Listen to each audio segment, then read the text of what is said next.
Hi everyone. Just want to get started on the next unit, which is the federalism unit. This unit is really kind of one of the more interesting ones, I think. Federalism is a topic that doesn't sound off the bat like it's that exciting, but it has caused chaos throughout the years in the United States. The topic of federalism was the real cause of the Civil War, states' rights versus national power. It's a topic that is debated on a daily basis in Congress. Does the national government have the power to do that? Again, federalism leads to all kinds of issues.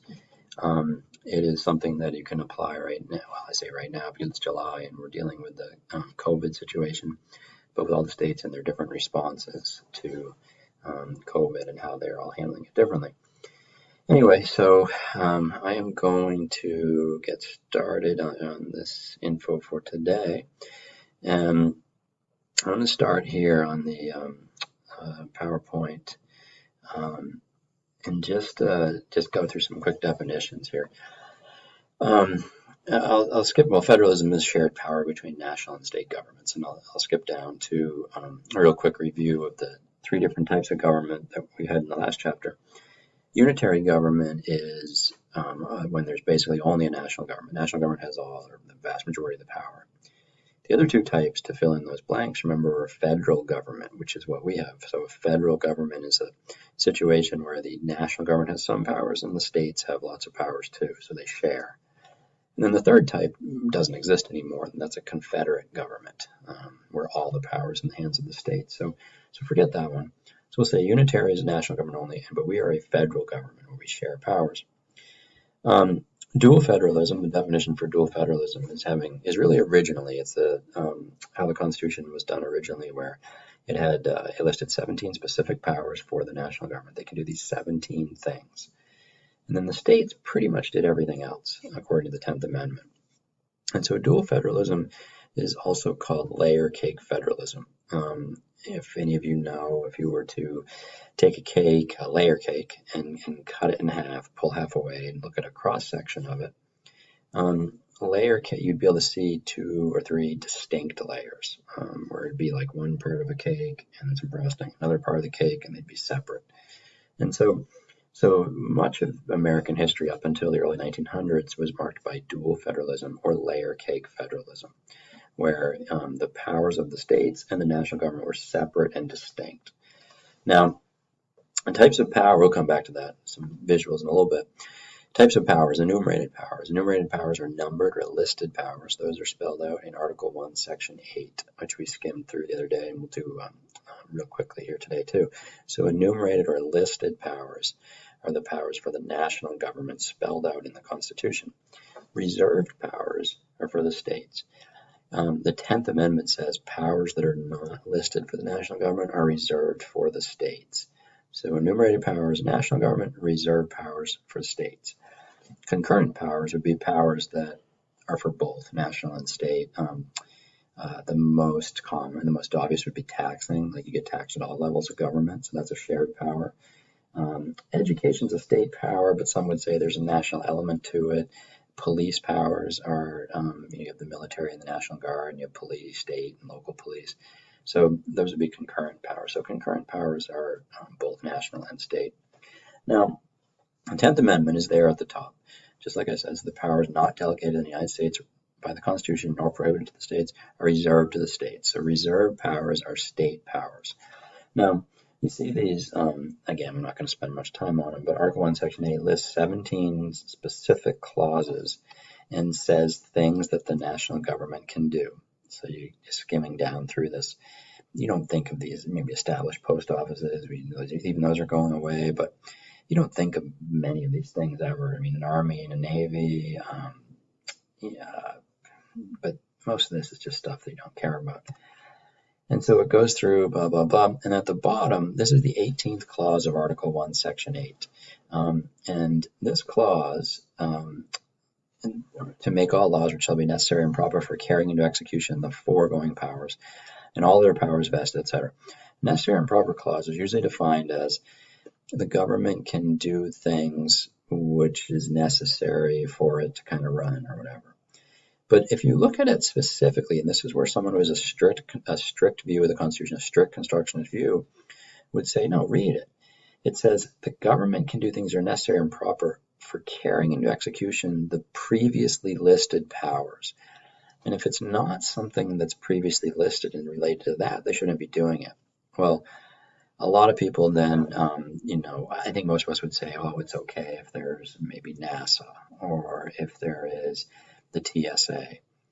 But a strict constructionist would say, no, there is nothing about TSA or NASA in those other 17 powers listed in Article 1, Section 8, so they should not be doing it. So, but some people stretch the Constitution to have it allow the government to do more than maybe it was spelled out. So that necessary and proper clause right there in bold is also called the elastic clause and allows the national government to stretch its powers. Let me go to the next one. I'm kind of frozen here. So there are the visuals. I know you can't really read them that great, but so most of our country's history, it was layer cake federalism. That was the national government did their thing, states did their thing, maybe local governments did their thing. Well, around the beginning of the 1900s, really around the New Deal, 1930s, Franklin Roosevelt came in and it has switched since to marble cake. Now we would say it's no longer layer cake where it was separate and distinct levels. Now it's marble cake, and you can see that marble cake. Many of you may not even know what a marble cake is. If you cut it open and look at a cross section, you see how it's all kind of swirled up. That's because now we're not really sure what the national government is allowed to do anymore. It used to be real clear. They didn't do very much. States did everything else. Now the national government over the last 100 years or so has taken on much more responsibility. So it's kind of jumbled into who does what. Finally, and then I'm going to go back and just look at some of these other powers, maybe possibly here. The founders, they laid out and they said, okay, national government can do this and states get to do everything else. But anti-federalists were a little worried because of the necessary and proper clause. They were worried that it would lead to the government doing lots of things that some people are still worried about them doing, even today. A lot of the a lot of the agencies in bureaucracy, people get frustrated with those. Some people think, I use TSA as an example, but some people say the EPA has gone above and beyond what it should do. Some people would say some of the agencies that spy on people, whether it's NSA or FBI or CIA, maybe they've gone too far than what's spelled out in the Constitution. So anyway, anti-federalists were worried about the U.S. government using the necessary and proper clause to extend its powers too much, and they fought that. They debated that at the time of the ratification of the Constitution. Well, a case that's going to come up a lot in this class is McCulloch v. Maryland. In McCulloch v. Maryland, in this case, the state of Maryland did not want there to be a national bank. And the United States government made a national bank. And a national bank is not one of those 17 spelled out powers in the Constitution. So the state of Maryland decided to tax the national bank, to put a tax on them to hopefully make them go away. And so it went to the Supreme Court, and the Supreme Court had to decide two things. They had to decide, can Maryland tax the national bank? And is the national government allowed to have a national bank? And so in two parts of this decision, the Supreme Court said Maryland can't tax the national bank because if you allowed the national bank to be taxed by a state, it would put the state above the nation. And you can't do that. That's backwards. So they said Maryland can't tax the national bank. Is a national bank constitutional? Well, the national government, the Supreme Court said yes because of necessary and proper clause. Now, they stretched the Constitution to allow the national government to make something, to do something that was not in the Constitution. They used that clause and they said, well, because the national government is able to tax and able to coin money and able to have an army and a navy and other things, it helps them to have a national bank. And actually, specifically in the decision, they did something which some people think is crazy probably, but they took the word necessary and they redefined it. They go in there, this is literally from their decision, they say, yeah, you can think of necessary as needed, and if you don't have it, something could die, like oxygen, oxygen is necessary or we die. They go, but we're going to create a different definition where you can also define necessary as helpful. And now, so based on that, because a national bank is not necessary in the sense that if the national government doesn't have it, it dies. But is a national bank helpful to the government in doing its other things? And yes, it is.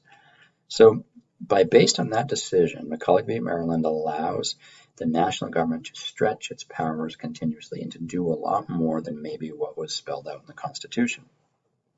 But over the years, there have been many things that have been controversial about federalism.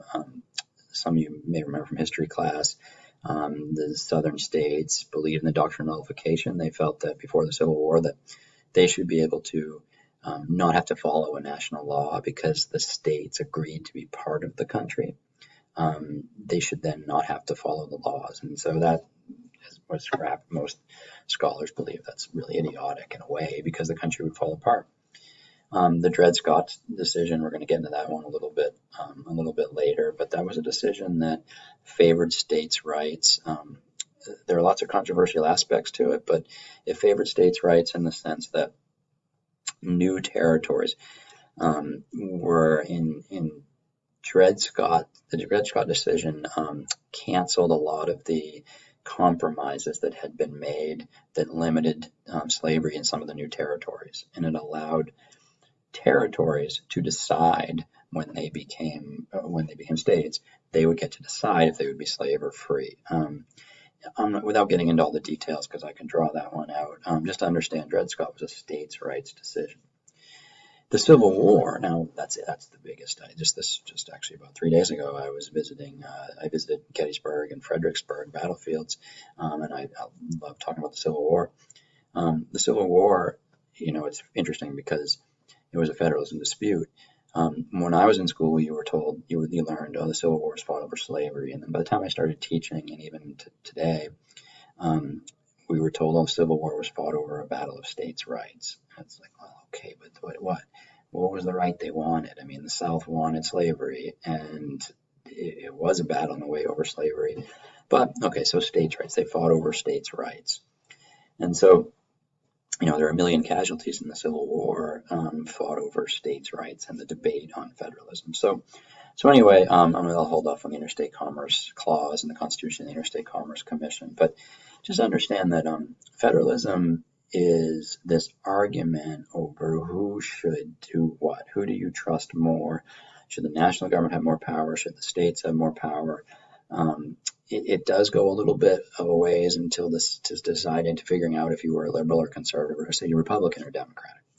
Republicans tend to side more with states' rights, and Democrats tend to side more with national power today. That has flipped. 100 years ago, that would have been the reverse. So anyway, leaves me a couple of minutes short of my 15 minutes I do with each of these, but I will stop there and just let me know if you have any questions. Thank you all.